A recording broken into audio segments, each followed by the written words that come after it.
Senator Pauline Hanson, thank you for sitting down to chat with me. Now, you've got a bit of a rough run in the media, probably your entire career, but tell me in particular, in your words, what you meant back in the day when you said we're being swamped by Asians. Oh, yes.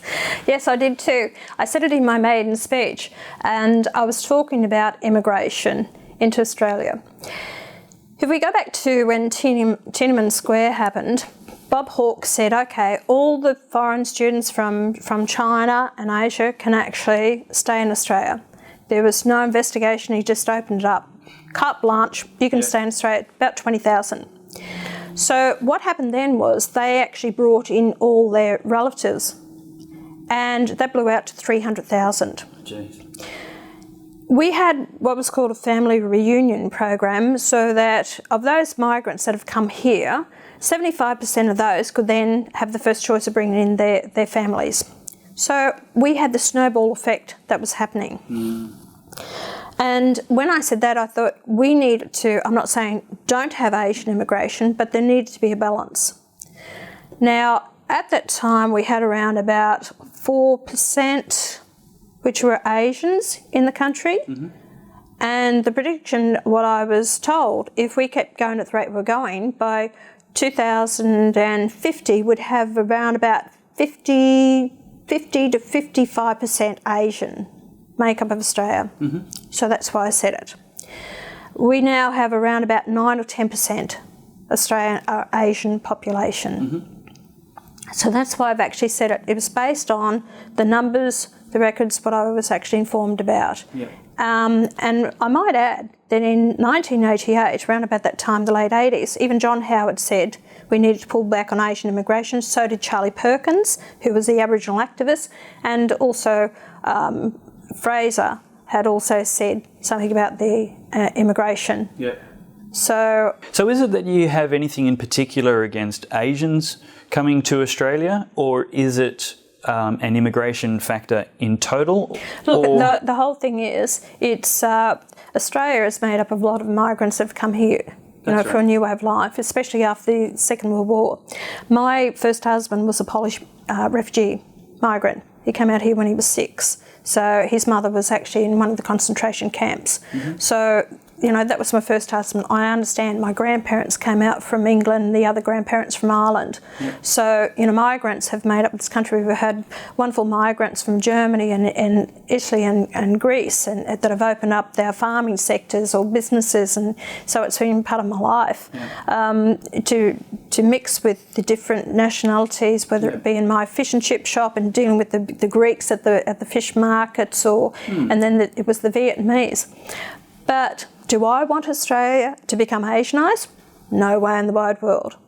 And exactly what I have said in my last maiden speech, that we are in danger of being swamped by Muslims. Because what is happening now too is there was numbers that were coming in, but not so much migrating to Australia. We also have a problem now with the numbers that they are actually having. So the birth rate is going up quite high, and people are feeling the effects of Muslims and their beliefs and their cultural beliefs are having an impact on our country. So do I want Australia to become a Muslim country? No, I don't. I don't want it to be Americanised either. I'm a very proud, patriotic Australian that loves my culture, our way of life, and if people want to come to this country, assimilate, accept our laws, and assimilate into our society, of course it is, become Australian. Yeah, I do agree. Australian culture is a precious thing. We're a unique country. We've got a sense of humour, we've got a character, we've got a love of freedom. And it's not based on colour of skin, but it is based on beliefs and values. Well, that's right. What I've always said, and what I have said, you don't have to be white to be Australian. It's really who you are, what you want to give to this country. And I remember one girl who actually came out here from Russia with her parents, and her father said, "Speak Russian." And the mother said, "No, this is Australia, you will speak English." And she said, my mother said to me on her deathbed, she said, "Darling, never forget your roots or where you come from. but home is where you are prepared to die, and how true that is. And that she said no. She said Mum was right, is that we made Australia our home. But we see now too many people are coming out here using us. They're like tourists. They've chosen this place. They come out here for the benefits they'll get. They get on a welfare system, they get on a health system. They are, they consider us to be fools because they can just do whatever they want to, and we're told to be tolerant of them. Well, I won't be.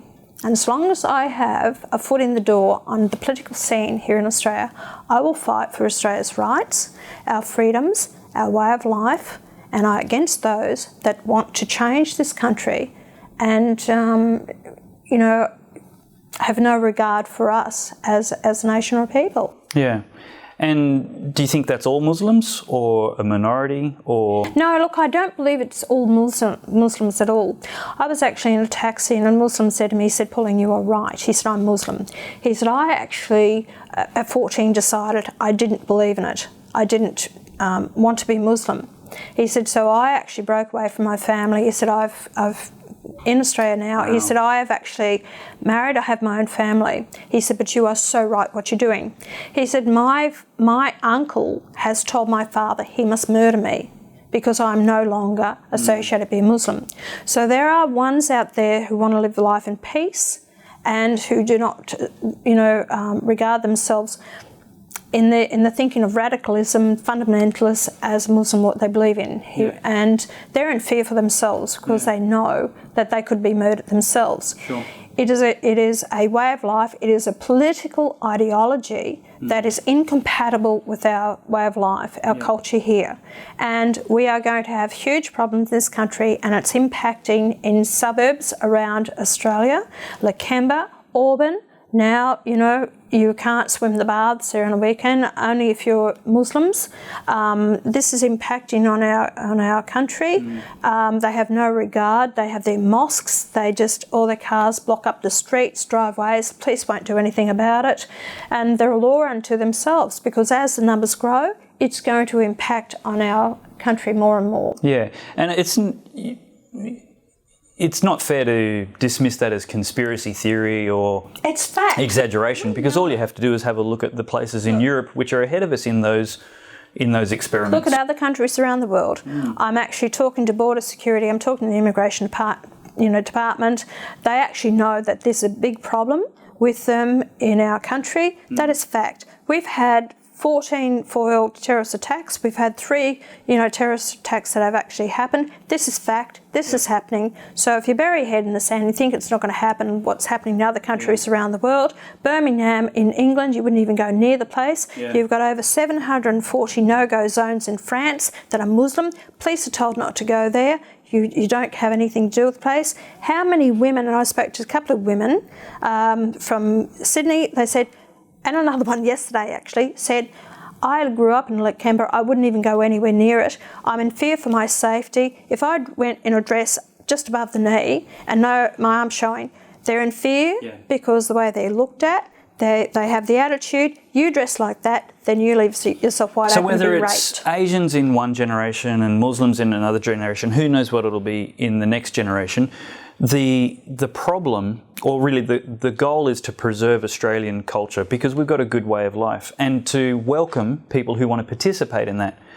What's the policy that will bring the sense of balance that isn't closing the borders but also isn't diluting Australian culture to the point of meaninglessness? We need to reduce our immigration numbers. We cannot cope with the large numbers we have coming in, about 190,000 at the moment. It will increase to over 200,000 this year. Our suburbs, our streets are becoming so congested. It means that people are waiting longer for hospital, for health, for even education. And then, so we need to reduce the immigration numbers. What do you think is the right number? Look, I'd like to see it reduced to about 80,000, 80 to 100,000 until we catch up. We haven't got the money for the infrastructure. Do you think there's a population percentage that we should be aiming for? I think at the moment is 24 million until we can actually cope with the infrastructure. Now, there's too much of Australia on our hospitals, on our doctors and nursing homes, our schools, everything. We can't catch up with it at the moment. So bringing more and more people into the country is actually having an effect on our quality and our standard of living. Yep. It is big businesses that want them because they're selling more white goods, more product, and they're making money out of it at the expense of our standard of living. Yep. What we should do is, under our laws, everyone treated equally the same. That's been my message all along. This is Australia. We have one law. You will not be treated any different to any other person because of your culture or your beliefs. If you're not happy with it here, I suggest go and find a country that suits your beliefs. Yep, okay.